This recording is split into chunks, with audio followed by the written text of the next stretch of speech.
Generals Eisenhower and Alexander were to work together closely throughout the decisive final phase of the North African campaign. I quickly formed a great respect and admiration for his soldierly qualities, an esteem that continued to grow throughout the remainder of the war. For 6 weeks, the Allied advance had been stalled in the heavy mud. Reinforcements were brought up, and our battle line organized in preparation for the planned assault designed to bottle the Nazis up in Tunisia. The enemy, too, was preparing for the showdown battle. Some of the forces under the command of Field Marshal Erwin Rommel, the Desert Fox, were reassigned to the north to bolster the positions of Von Arnhem there.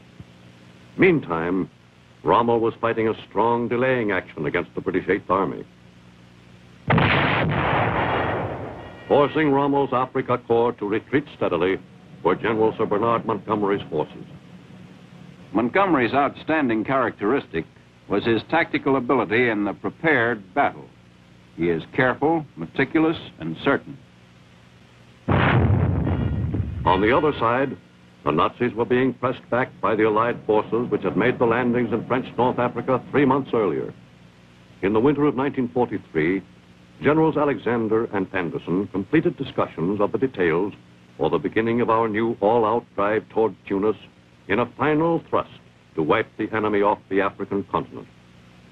In early February, we received information that the enemy was preparing a counterattack against our lines through the pass at Fondu, expected to be more ambitious than any he had yet attempted. The Allied intelligence about a heavy enemy attack was accurate. The Nazi forces massed their mechanized equipment, which led the advance, supported by infantry units. The last frantic German drive to keep all of North Africa from falling to the Allies was on.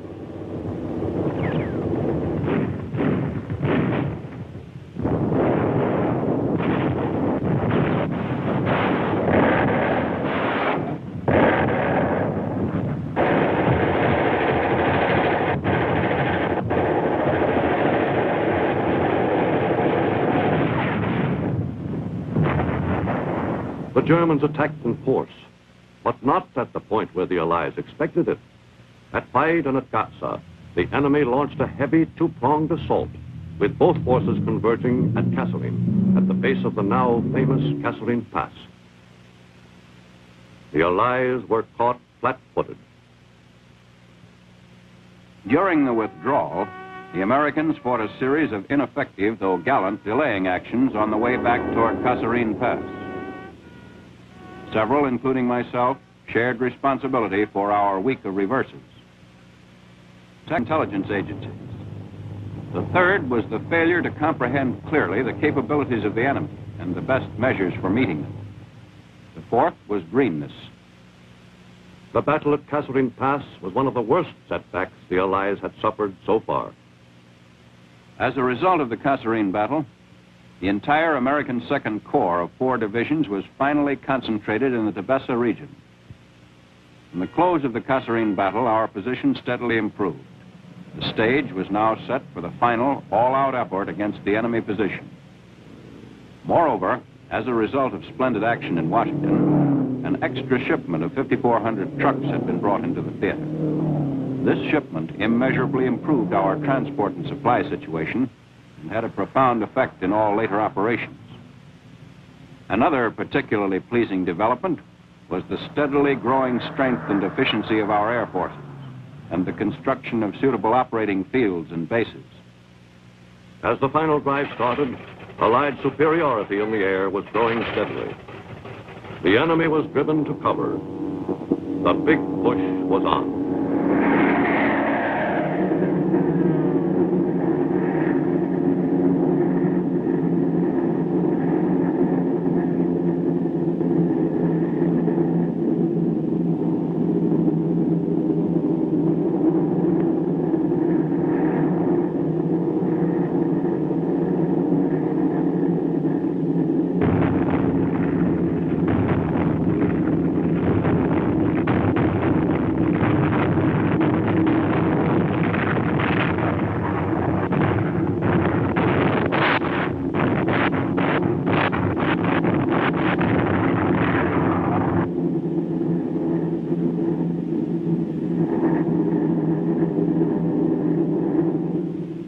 Just after the 1st of March, I made Patton commander of the 2nd Corps.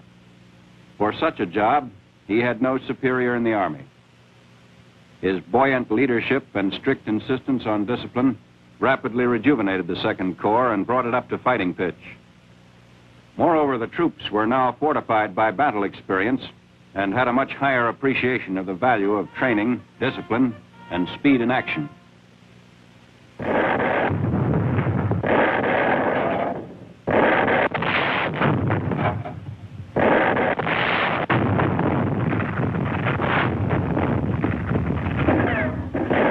The first move was to launch assaults calculated to drive the enemy back to the edge of the Tunisian plain. These began on April 23rd, and all along the line, satisfactory advances were made. The enemy's positions were exceedingly strong naturally and fiercely defended, and were essential to us in our final drive for victory.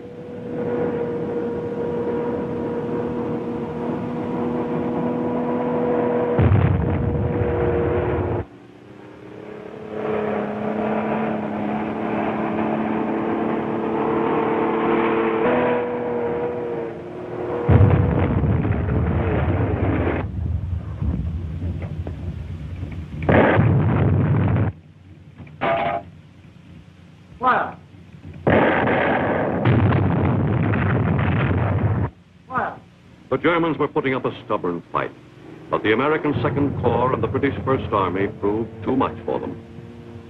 The battle for Tunis was entering its final phase.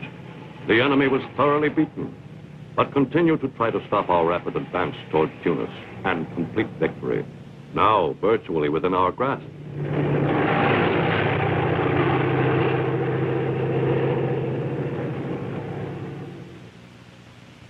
Meanwhile, the British 8th Army under General Montgomery was able to continue its advance to the westward with the purpose of making junction with the right of our forces in Tunisia. It was foreseen that General Montgomery's principal battle to achieve this result would take place on the Mareth line, a defensive position along the Tunisian border in which we now expected the Axis to make a determined defense. By the night of March 20th, General Montgomery was ready to attack the Mareth line.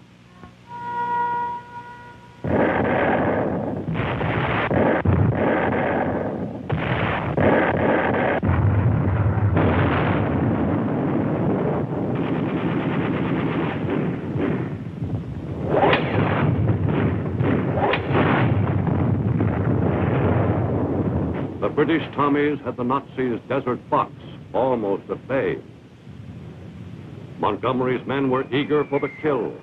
For 5 months, the army of the crafty Rommel had been under attack by the British 8th Army, which had zigzagged across North Africa. Now, after El Alamein, Tobruk, Benghazi, and Tripoli, the enemy was finally ground down by the wiry 8th Army Tommies. Fire!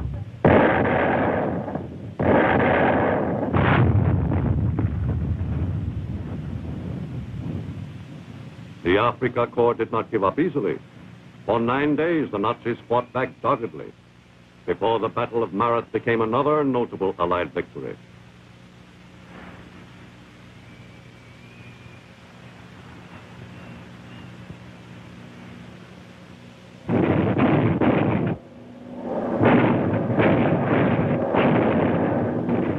The fighting was severe, but by a brilliant and rapid switch of forces in the midst of the battle, Montgomery succeeded in outflanking and surprising the enemy and drove him precipitately to the northward. On through Tunisia, the Allies rolled toward final triumph in Africa. It had been a tough, bloody campaign, and the taste of victory was sweet to the men who had fought for so long to achieve it. After 5 months of the most bitter fighting, early in April, the Americans of the 2nd Corps met the Tommies of Montgomery's 8th Army. Once separated by 1,200 miles, the American 2nd Corps and the British 8th Army now faced the Nazis as a single, overpowering fighting force. At last, all our troops were connected up in one single battle line.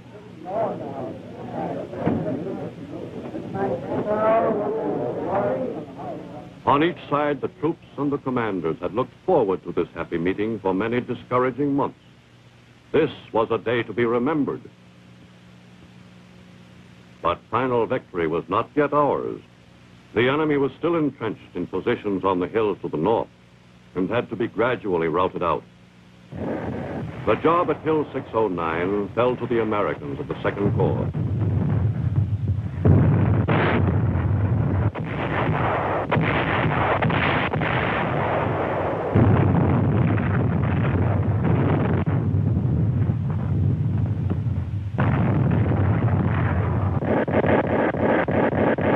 The 34th Division, to the intense satisfaction particularly of the American High Command. This division had been denied opportunity for training to a greater degree than any other, and its capture of the formidable 609 was final proof that the American ground forces had come fully of age. From then on, the operations were of a mopping-up variety. Tunisian victory was hailed with delight throughout the Allied nations. It clearly signified to friend and foe alike that the Allies were at last upon the march. The important Allied lesson of Tunisia on the technical side was the value of training. Thorough technical, psychological, and physical training is one protection and one weapon that every nation can give to its soldiers before committing them to battle. Until world order is an accomplished fact and universal disarmament a logical result, it will always be a crime to excuse men from the types and kinds of training that will give them a decent chance for survival in battle. The liberation of the Tunisian towns followed the same pattern that was to be repeated over and over in the campaigns on the European continent. Patrols were still seeking out enemy soldiers among the ruins. Some fighting continued until the 12th of May. But by the following day, except for a few stragglers, the only living Germans left in Tunisia were safely in our hands. The number of prisoners during the last week of the campaign alone reached 240,000, of which approximately 125,000 were German. Included in these captures was all that was left of the Afrika Korps and a number of other cracked German and Italian units. The German soldier in defeat presented quite a different appearance than the German soldier in victory. In World War II, the Nazi High Command early instilled an arrogance that was usually missing after their capture. Misled by the Führer's assurances that the Wehrmacht was invincible, many of the captured Nazi soldiers seemed sadly disillusioned. Their dream of world conquest that had grown to enormous proportions since September 1939 was suddenly over. Stripped of the mantle of conqueror, the Nazi soldier was ill-prepared psychologically for the role of the vanquished. These were the supermen, the elite of the master race. Their path of victory, begun so triumphantly in Berlin nearly 4 years earlier, had come to a sorry end in Tunis. Beaten and bedraggled, they wore the face of every people who have tried to conquer the world and impose their will on others. The Nazi world conquerors ended up like all the rest. Caught in the giant Allied squeeze, the Nazis were wiped right off the African continent. The victory was officially ours on May 13, 1943, and the once feared Afrika Korps no longer existed.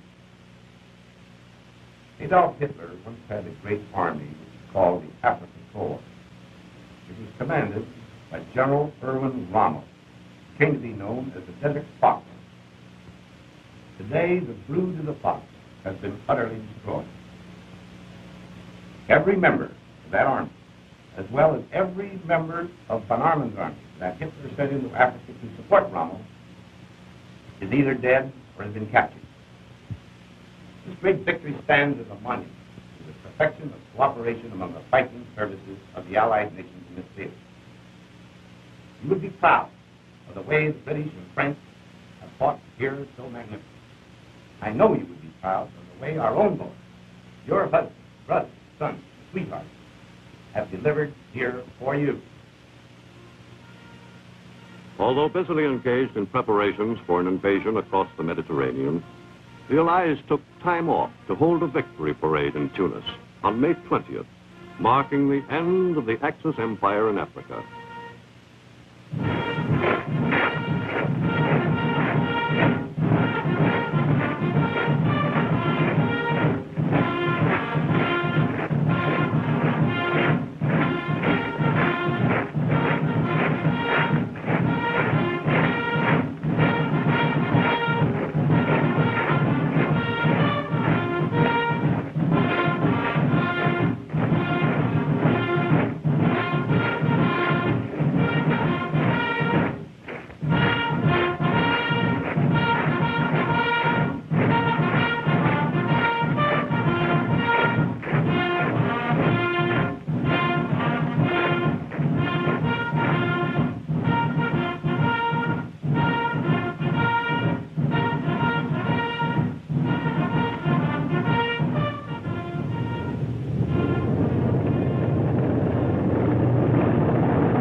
won in Africa, General Eisenhower departed for Malta several weeks later to begin intensive planning for the operation which would constitute our first blow against the Nazis on European soil.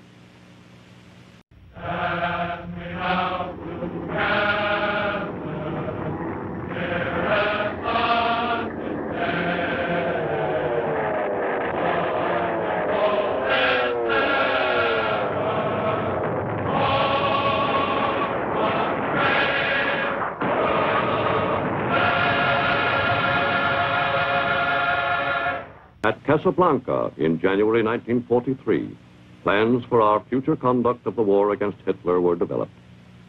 Alternative missions for the Mediterranean forces were discussed by the combined chiefs of staff.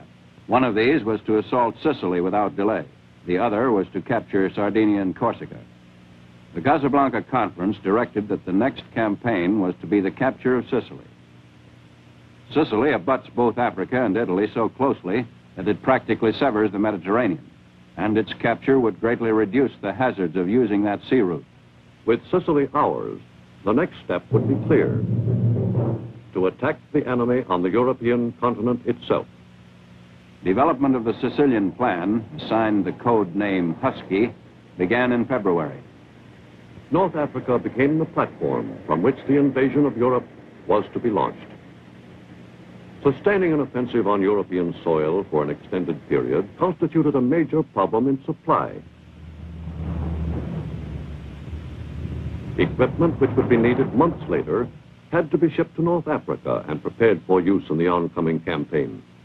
We felt that some 5 or 6 divisions should be deployed in the initial landing. These forces were to attack Sicily in early July, and all preparation was based upon keeping of that target date.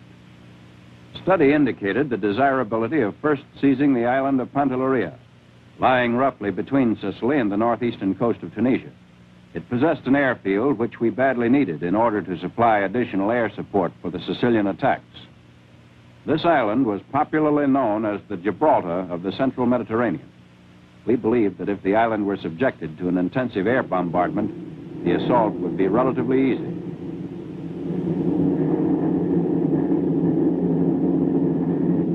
In a period of 6 days and nights, approximately 5,000 tons of high explosives were dropped on the eastern portion of the island.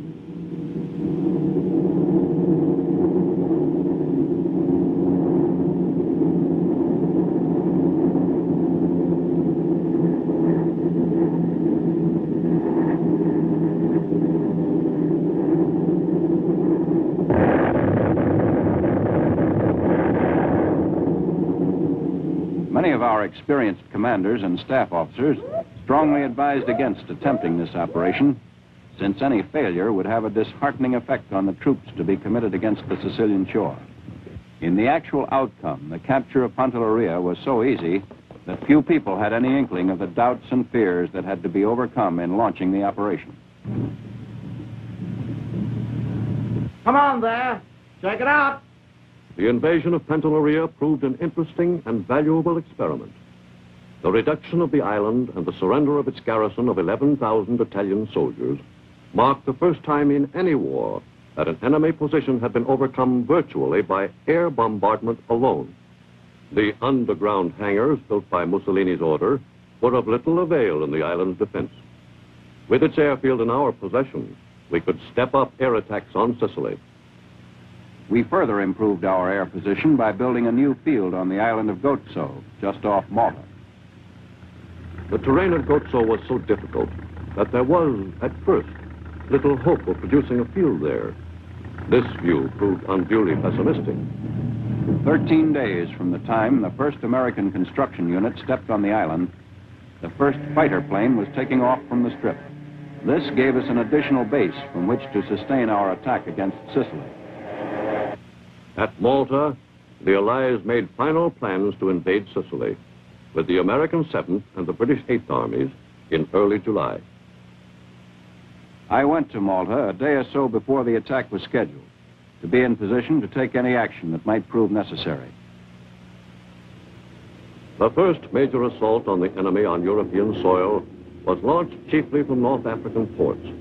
It was a vast, complex operation with 2,500 ships needed to transport the first wave of the invasion forces. Among the troops which were to lead the assault were battle-tested veterans, American GIs who had landed at Casablanca and fought their way across Africa, and British Tommies who had faced the German Afrika Korps in the African Desert Campaign. The timing and final maneuvering of the various naval columns had to be exactly performed in the mine-filled waters. The men were given their final briefing. Everything was proceeding with seeming perfection. Allied warships bombarded the invasion beaches for a number of hours.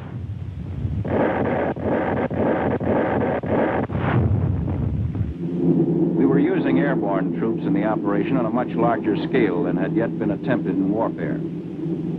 The first troops scheduled to reach the island were these airborne contingents. In the wind and storm, it was difficult for them to keep direction.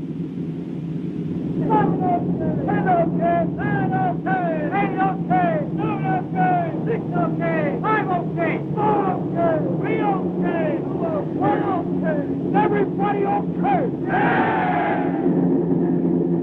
As the paratroopers jumped high above the shores of Sicily, the high wind dispersed them and altered the course of their descent.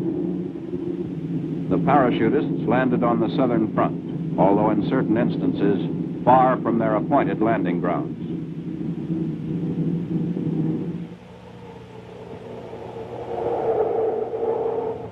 The weather, which in that part of the Mediterranean is normally serene in summer, began to deteriorate so badly as to threaten our ability to land. Since the wind direction was generally from the west, it was the southern beaches for which we were anxious. The eastern beaches would have the shelter of the island itself. Naval personnel has a habit of referring to wind velocity in terms of force. For me, this had to be translated into miles per hour. But I had no difficulty in realizing that force 5 was worse than force 4. The day wore on and the wind velocity increased alarmingly. There was nothing we could do but pray, desperately. We had thought it possible that the admiral in charge of the assault convoy might even postpone the transfer to small boats for several hours, hoping for better weather conditions. It was difficult to believe that landings in that area were feasible. The landings in the 45th Division sector constituted a fine exhibition of seamanship. On both flanks, the landings from the sea seemed to be proceeding well, with only moderate opposition. Up to that moment, no amphibious attack in history had approached this one in size. Along miles of coastline, there were hundreds of vessels and small boats afloat, and ant-like files of advancing troops ashore. It was July 10th, 1943, and Allied troops were on European soil at last. The battle to the death with the Nazi war machine was about to be joined.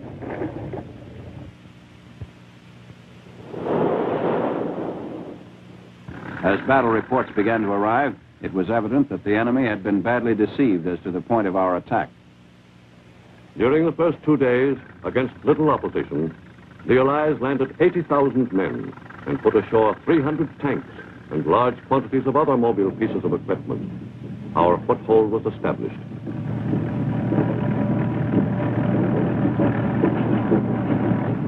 In command of the U.S. 7th Army was General George S. Patton, Jr., who was given the assignment following his success in North Africa. The enemy's best formations were located largely on the western end of the island, which he had apparently believed we would select for attack. His reaction was typical. He pushed east and south to attack the American 1st Division at Gela.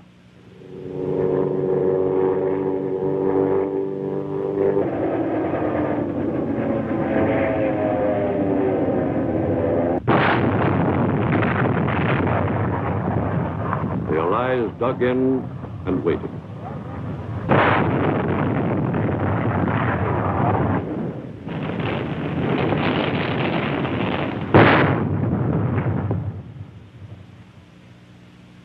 The German counterattack seriously threatened the Allied foothold, and Allied warships quickly went into action.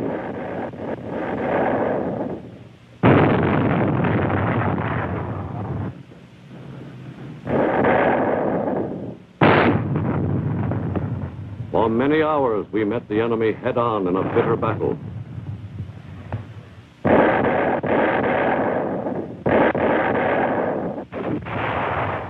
The enemy was stopped dead. Allied troops seized the offensive and drove the Nazis back.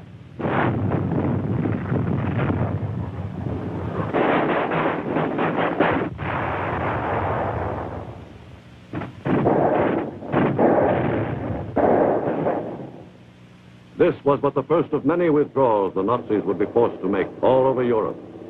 The vaunted Nazi Wehrmacht did not look so mighty in defeat.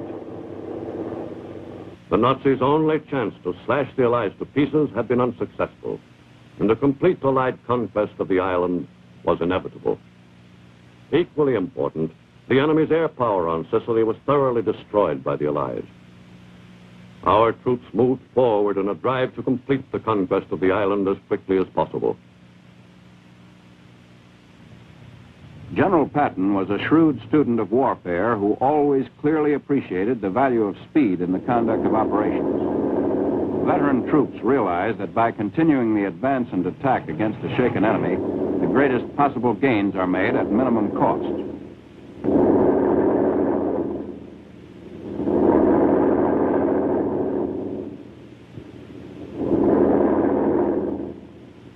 The point the Allies wanted to capture at the earliest possible moment was Messina, the enemy port directly across the narrow strait from the Italian mainland. Mount Etna dominates the whole northeast corner of the island, and the 8th Army's route to the northward lay over a narrow road along the seaward shoulder of the mountain. General Patton, in the meantime, pushed forward to the center of the island, entering Palermo within 12 days after the initial landing. Patton's rapidity of movement broke the morale of the huge Italian garrison. On July 22nd, Palermo was captured with little opposition. Rolling through the city on its way east toward Mount Etna, where the Nazis... The higher commander must constantly plan as each operation progresses, so to direct his formations that success finds his troops in proper position and condition to undertake successive steps without pause. Patton employed these tactics relentlessly and thus minimized casualties. Before completing the conquest of Sicily, Allied troops still faced some bitter fighting and some extremely rugged terrain.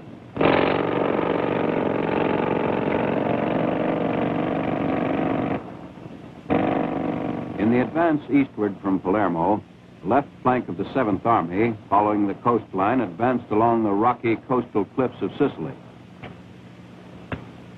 The only road was of the shelf variety, a mere niche in the cliffs interrupted by numerous bridges and culverts that the enemy invariably destroyed as he drew back fighting. The advance along the coastline toward Messina by the 7th Army was a triumph of engineering and gallant infantry action. Meanwhile, the British were assaulting the enemy on the island's eastern coast. The British 8th Army's attack initially proceeded swiftly and quickly overran the eastern beaches, to include the Nazi port of Syracuse, most important to our supply plant.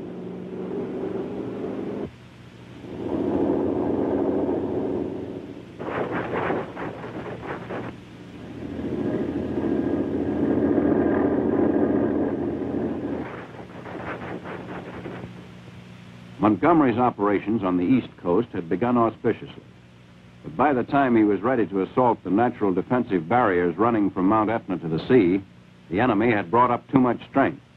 Thereafter, the northward path of the 8th Army was fully as difficult from the terrain viewpoint as was the eastward advance on the left of the 7th Army.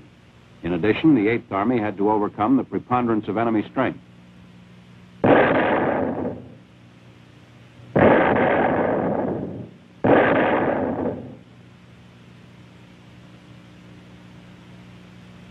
As the 7th Army approached the western slopes of the Mount Etna highlands, fighting became more and more severe. In its path lay the peaceful little town of Troina. Troina is roughly 20 miles west of Mount Etna. The 7th Army's immediate objective lay in a narrow valley surrounded by imposing ridges. The countryside was rocky and covered with brambles, and from positions on the ridges, the defenders were ideally situated, for their guns could command every square yard of territory beneath. mechanized units of the 7th Army moved forward to advantageous positions in preparation for the start of the battle at Troina. As stealthily as possible, the stage was set for the attack.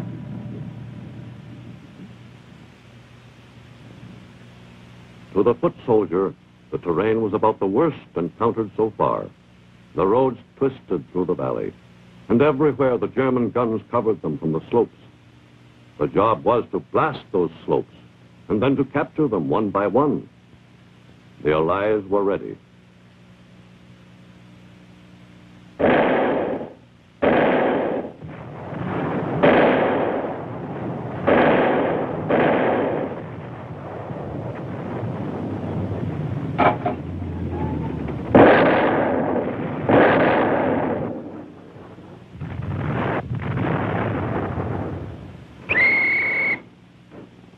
The Battle of Troina, conducted largely by the 1st Division, was one of the most fiercely fought smaller actions of the war.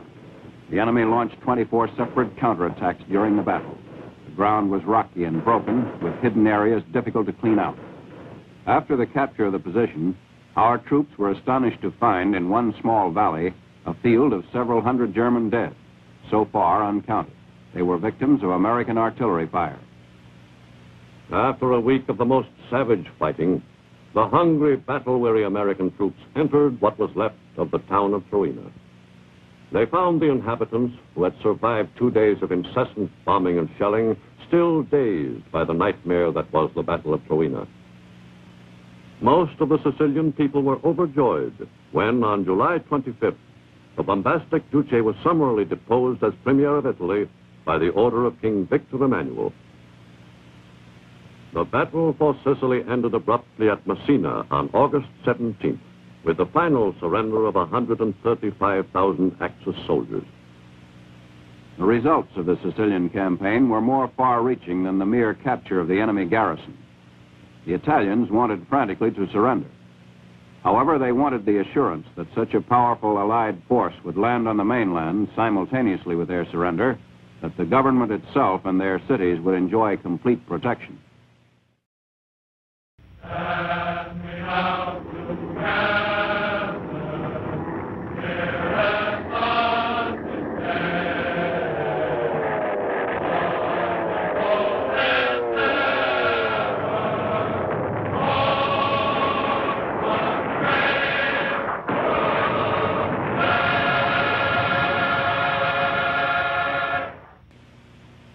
Leading the assault in the south, General Sir Bernard Montgomery was scheduled to slip across the strait with 2 British divisions and make the invasion of continental Europe an accomplished fact.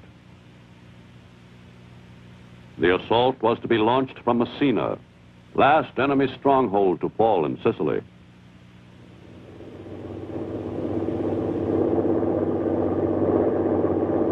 During the first days of September, British Tommies went aboard ship in preparation for the landing only 6 miles away across the strait. The invading forces were 2 crack units, the 5th and Canadian Divisions of the British 8th Army. The moment when we would come to grips with the enemy on his home continent was at hand.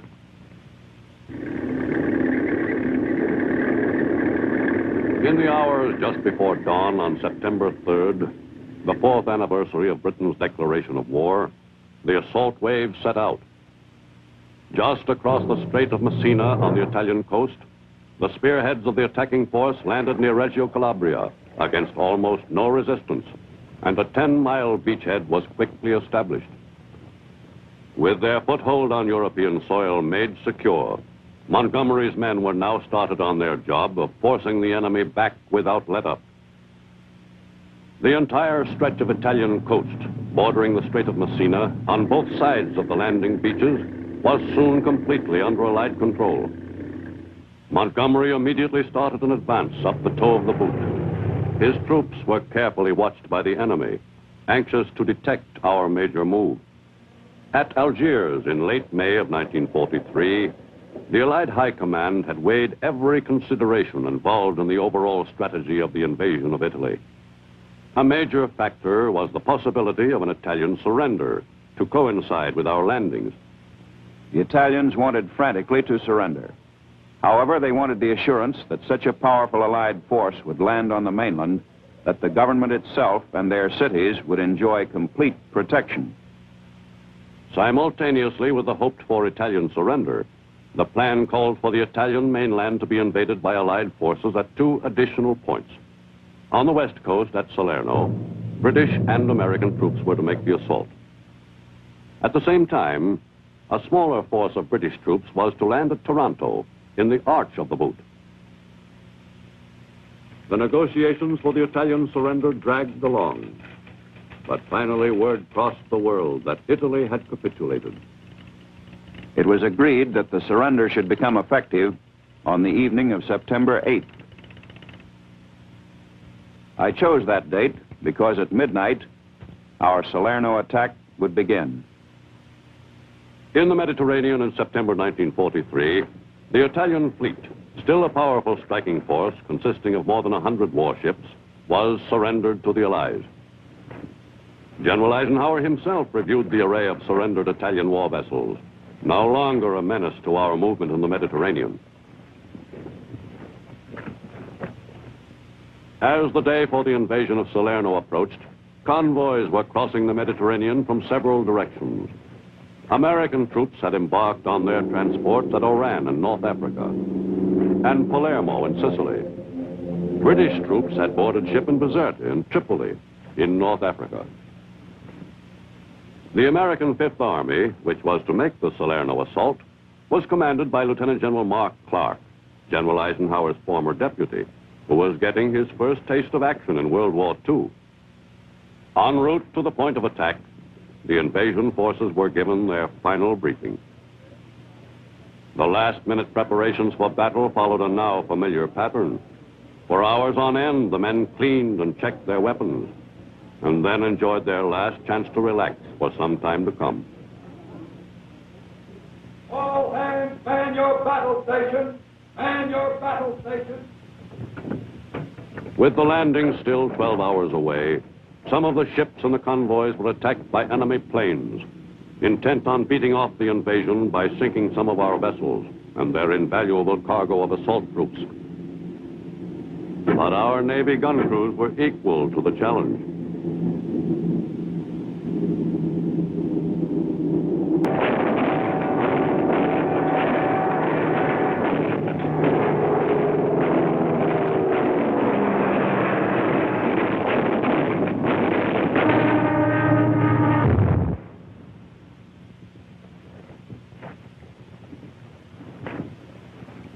By this time, with each hour drawing closer, our intentions were becoming clear to the enemy.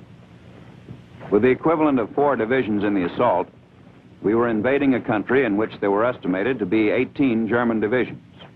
Although follow-up troops would double the initial assault strength, in some respects, the operation looked foolhardy. The Allied troops landed at dawn on September 9th along a 25-mile stretch south of Salerno. The Italian surrender had little effect on the Nazis' stubborn resistance. For 2 weeks, the Germans had prepared defensive positions covering the beachhead, and the invading British and American troops had a tough time establishing a foothold. The landing and succeeding operations developed almost identically to our intelligence predictions. It was a sharp but relatively short fight in getting ashore, and with minor exceptions, the details of the actual landing proceeded well.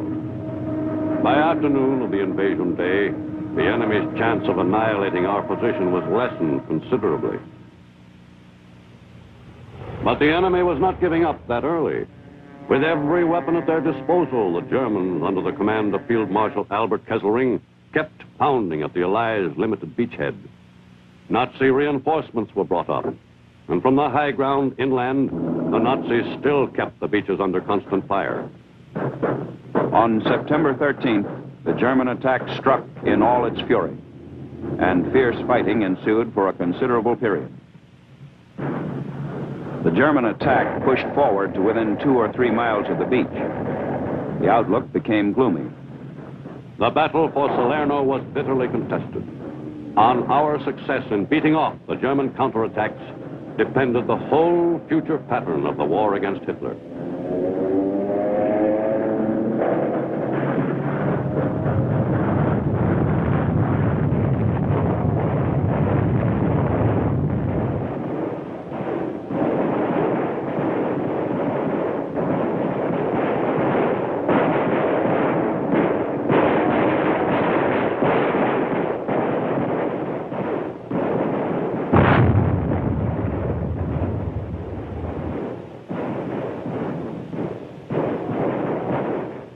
The Allies finally had a more secure beachhead after 7 days of intense fighting. But they paid a high price. Losses were heavy. Hundreds of Allied dead and wounded. Among the first of millions of casualties to be suffered by the Western Allies in capturing the Nazi fortress of Europe. The enemy still had to be driven back from the area surrounding the landing beaches. Allied warships played a major part in affecting the Nazi withdrawal. Allied bombers from North African bases continued the bombardment of the enemy's positions. Bombay going. In one 24-hour period, 1,400 tons of bombs were dropped on the stubbornly resisting Nazis.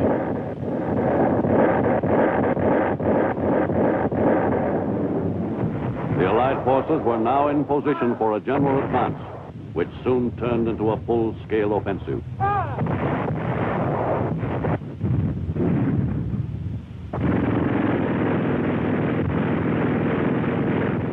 With the Fifth Army advancing steadily in all sectors of the front, the enemy was forced to fall back.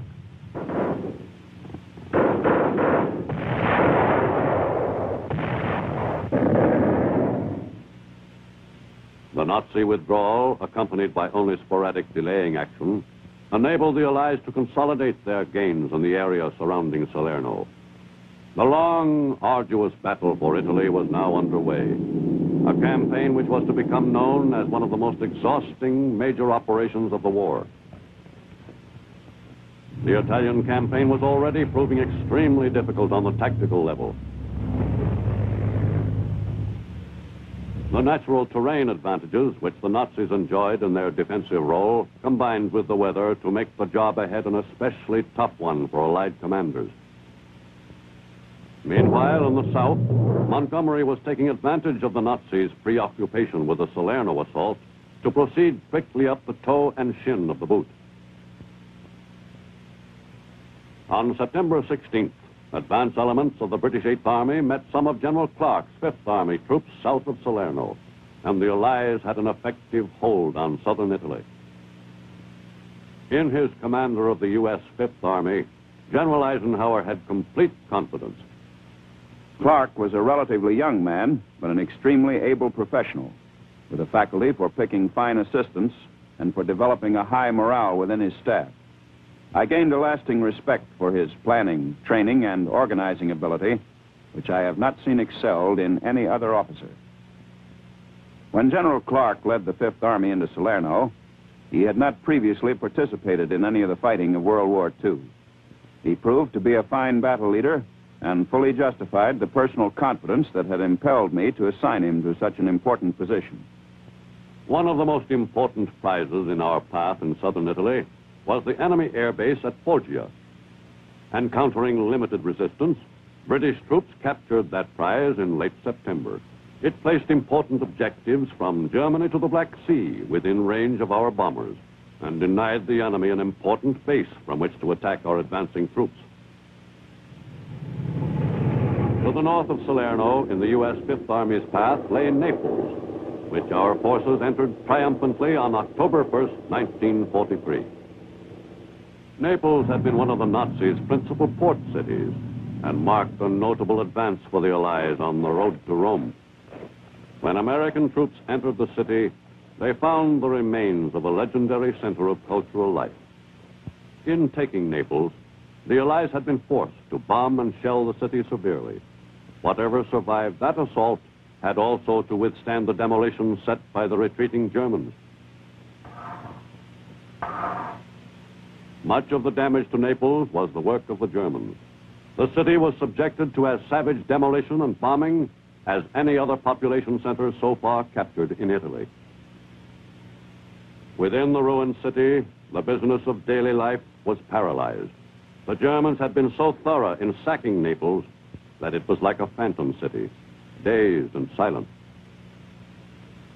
In the devastated city were nearly 1 million people who must be provided with at least the bare necessities of life. Most of the surviving Neapolitans were suffering acutely from thirst after the destruction by the fleeing Nazis of the city's water supply system. final German job of scuttling was a delayed operation. 13 days after they had evacuated the city, the post office blew up, following the explosion of a German time bomb. There were scores of casualties.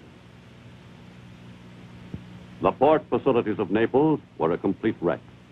Ships had been sunk by the Germans to block the piers, so that when the Allies entered, there was not one full berth available. Other ships had been sunk to block channels. Retaining walls for some piers had been blown up. The port was completely unusable.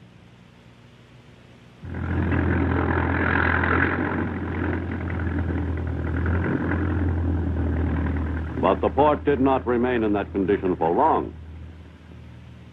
The combination of engineers and sea salvage experts who had constantly amazed us with their exploits in the rehabilitation of harbors immediately went to work. All of their prior successes at Casablanca, Algiers, Oran, Bizerta, and Palermo were as nothing compared to the speed and efficiency with which they repaired the seemingly destroyed and useless harbor facilities at Naples.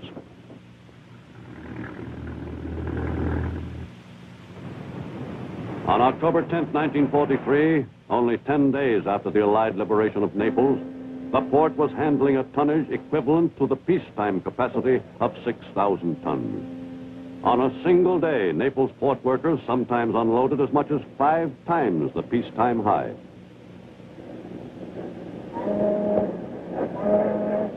With the port repaired and once again in operation, desperately needed equipment and supplies were brought in to bring some relief to the stricken city. Through the Allied military government, the food so vitally needed to prevent wholesale starvation was quickly made available to the Italian people. For many inhabitants, the Allied liberation came just in time. After months of malnutrition, Neapolitans could look forward to eating regularly again.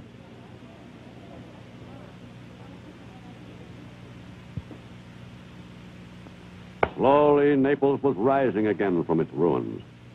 Under the guidance of American military officials, Italian workmen set eagerly about the task of rebuilding their historic city.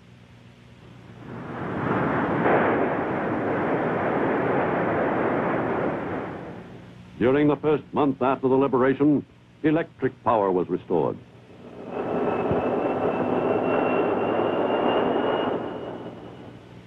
With its public utilities functioning, life began again for the 800,000 Neapolitans who had lived through the ordeal of Nazi occupation. While the summer and fall fighting was in full swing, we received word that President Roosevelt and Prime Minister Churchill and their staffs were preparing to hold another joint meeting, this time near Cairo.